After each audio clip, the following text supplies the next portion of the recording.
I think I'm the last person alive in the warehouse. Today started off as a normal day. We brought boxes in from the huge trucks that park outside the warehouse first thing in the morning. We put the boxes on the correct shelves and labeled them. Until we heard the crash.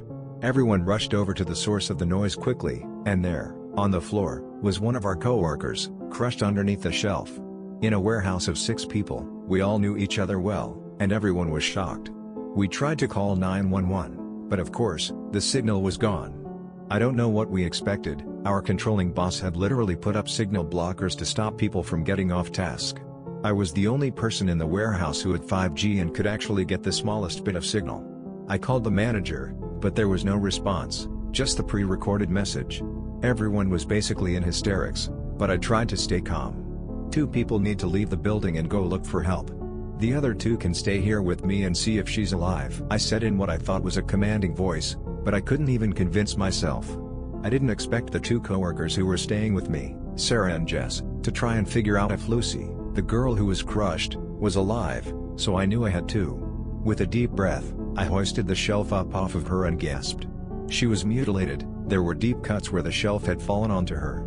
I put 2 fingers on her neck. No pulse, I said solemnly. By then I was ready to just wait until the others got back, but to my surprise one of them was already walking towards us. The exits have been blocked, Josh said. There's no way this is really happening. I looked around. I knew that Sarah and Jess had stayed with me, and that I had sent Josh and Arun to go get help. But there was no sign of Arun. I stared at Josh. Where's Arun? He looked at the floor and told me that Arun was missing. He said that Arun had gone to the back exit and that he hadn't seen him since.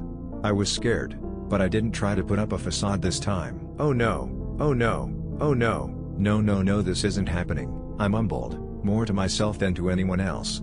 I had watched Mirror of Murder Vi that previous weekend and went straight into survival mode. We need to have some kind of protection in case something comes for us. Sarah looked concerned. No, we need to get out of here. Obviously Arun went out the back exit? That's why he didn't come back. Help is on the way. I wasn't buying it. Nope, no way, I'm not risking my life. Let's stay here. We have weapons, we have heavy shelves that we can use to block ourselves in. Sarah just looked at Jess. Jess, not wanting to betray her best friend, got up and walked over to Sarah. I'm sorry, she said. But I'm going with her. I looked at Josh, and from the look he gave back to me, I knew that he was in my side. Right before I was about to open my mouth to say something, my phone rang. I pulled it out of my pocket and saw that I was being called by an unknown number. I hit the accept button. Please help, she's dead and my other co-worker is missing, please. I was interrupted by the other person. Don't worry, it's Arun, I'm safe and hiding in the storage closet. Oh my god Arun. I'm okay, but something's in here. In the closet with you? No, in the warehouse. I think there are some weapons in here. Quickly, come to me, I agreed and hung up. Come on guys, Arun is safe and in the storage closet, but we need to get there quickly. No questions. Sarah rolled her eyes and opened her mouth but I repeated that there was to be no questions. We all speed walked over to the storage closet. I opened the door and something fell out. It was Arun. We all stood there around his body, which was face down on the floor, until a face popped out from the shadows of the closet. Run, it snarled. I shot off and ran as fast as I've ever run in my entire life. I turned back and saw it hitting a box over Sarah's head.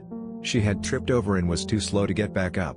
I turned back and almost ran straight into a wall. I quickly turned and slammed into the door of the men's restroom. The nearest stall to the door was the one I chose to hide in. I held my breath and pulled out my phone, desperately trying to call someone. I heard a loud bang and immediately noticed it as the sound of the door opening. Footsteps started getting closer to me. I gritted my teeth and closed my eyes until he spoke up. George? I heard my name. But more than that, I heard my name come out of Josh's mouth. I whispered as quietly as I could for him to get into the stall next to me. I saw his feet go into the stall. And now I'm scared. I keep hearing bangs, screams, laughs, I don't even know what else.